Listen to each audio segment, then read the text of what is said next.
Hey everybody, Mike Straus, aka Strauss21, back with another interview. This time around, I have Mr. Shane, the War Rhino Kruchten, one of my favorite people to talk to. Has a big fight coming up here, Bellator 219 at the end of the month, March 29th. We got a co-main event spot against Daniel Straus, my brother from another mother. But before we get to the good stuff, you can find my work at bjpenn.com, Low Kick MMA, and of course, Cage Side Press. Don't forget my YouTube channel, Mike Straus, aka Strauss21, and back to the real reason why you're listening in the first place, Mr. Shane the War Rhino Kruchten. Enjoy. I want to welcome back to the show Mr. Shane the War Rhino Kruchten. Has a big fight coming up here real soon.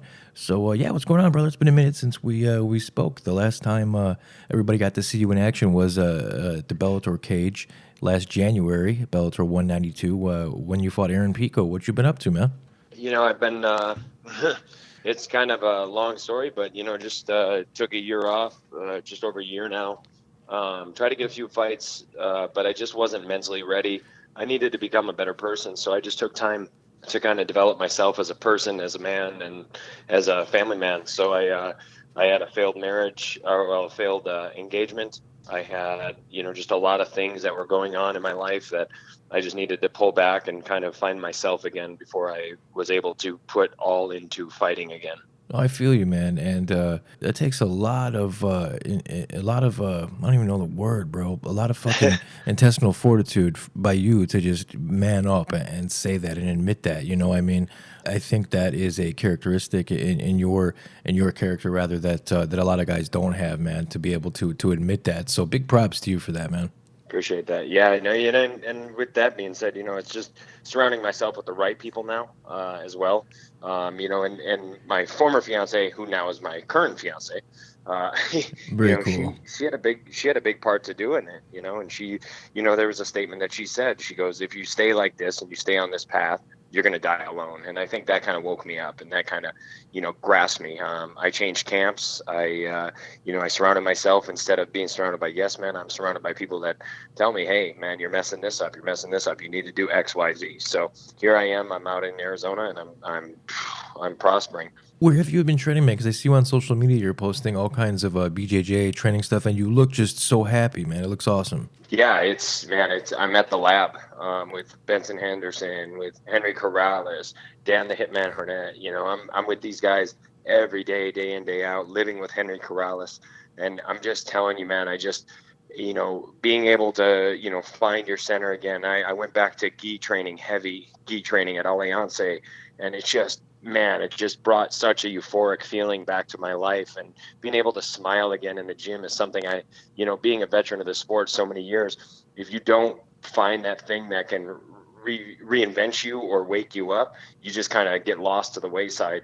And, I found that thing, and luckily it was just a match made, that needed to happen. Yeah, no, man, ain't that the truth? I had no idea that you were at the lab, dude. I'm a huge fan of the lab. I speak to almost all those dudes. I can't believe that your roommate's there with Corrales. I spoke with Eddie Chada. I think it was like 2 days before he fought Pico, and I told him, I was like, man, I got Corrales, and that I told you. And then of course, we all saw what he did. But yeah, man, honestly, I don't think that there could have been a better landing spot for you than the lab, man. Yeah, and that's crazy too. Is Cha and Henry I was actually in the locker room with them when I fought Pico, and he fought Georgie on the same card, January 20th last year. Oh, that's so right. It was just crazy how the worlds of mixed martial arts just re-intertwine, and post year later, here I am. Now I'm part of their camp, and working with Shaw day in, day out, working with Eddie, working with just John Crouch and all these guys. It's nuts. You go from you walk in as a 13, 14-year pro, and you're going, what? You have to reinvent and learn things new every day. Yeah, for sure. But that is so cool, man. I say it time and time again, but I think John Crouch, he's one of the elite minds in the game, but he gets overlooked because he doesn't have an ego where he needs to be the front and center. So I think a lot of people overlook him, but he's one of the very, very best in the game. And then, as you mentioned, Eddie Cha, and then Benson Henderson. I mean, yeah, honestly, man, that's phenomenal that you're there, man. I'm so stoked about that. And the Strauss fight, man, how did that come together? Was he someone you had in mind, or did they just offer him to you? No, actually, small world. So I got a phone call last year for the Sun and Fedor card. Mm. They called us on, I think, 3-week notice, and they go, "Hey, are you prepared? Are you ready to fight? We want to offer you Henry Corrales on short notice." And I was like, wait, what? You know, Henry and I have a fight, but damn, dude, like 3 weeks, whoa, but it just, the weights weren't there, and I just wasn't mentally ready 100%. And so we said no. And then, yeah, my manager reached out, and we were like, hey, look, like, we're ready, like it was there, it was time. And, then the name Strauss came across, and, he wasn't the first name, but there was another name pitched, and then the name changed, and they said Strauss, and I had to look at my phone again when my manager texted me, and I was like, wait, Strauss is back, because it is terrible, very unfortunate motorcycle accident. Yeah. So I was like, yes, please, I just think it's a huge opportunity. Not everybody gets to, fight a legend, and it's my turn, it's my turn to take the torch and run with it. At the end of the day, I'm very happy to welcome him back to the cage, but I'm also more than happy to help him along his way and move him on out, and show that, the evolution of the sport is running past, the days of just standing in a pocket and banging.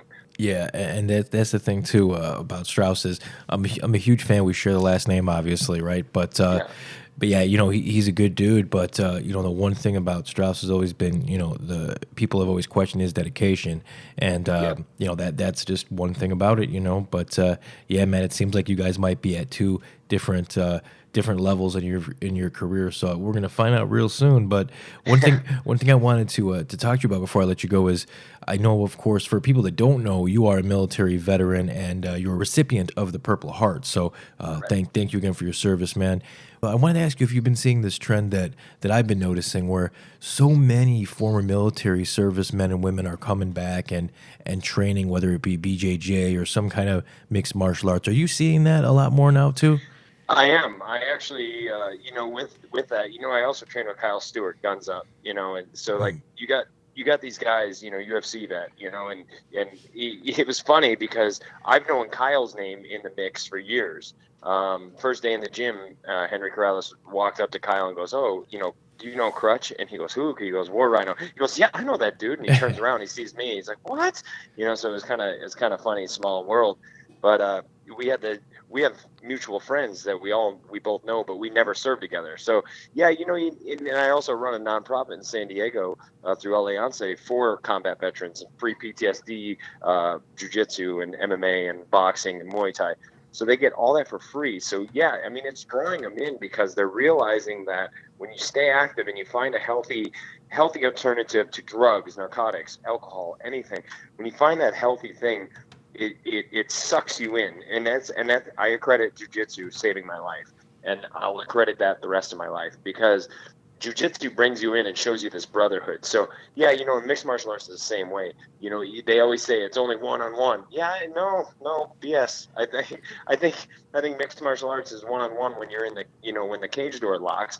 But other than that, it's a brotherhood. It's a family. Military, that's how we search for it. You're 100% right about that, man. Yeah, I don't think I could have put into words any better. And I'm so happy that we're seeing these men and women come back and having an outlet, and it's just such a positive thing, man, and you're a big part of that. So, yeah, again, thanks for your service, man. Thanks for being you.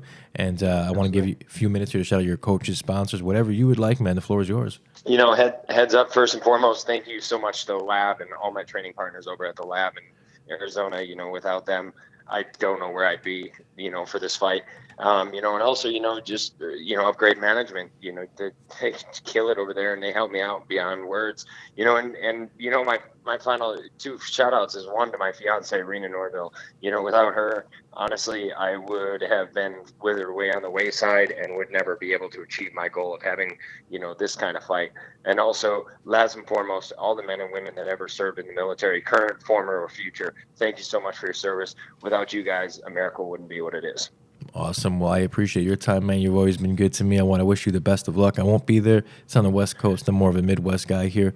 But big spot for you, man. Co-main event against Daniel Straus, man. And I can't wait. I think that has all the potential to be a fight of the night, man. Absolutely. I appreciate it.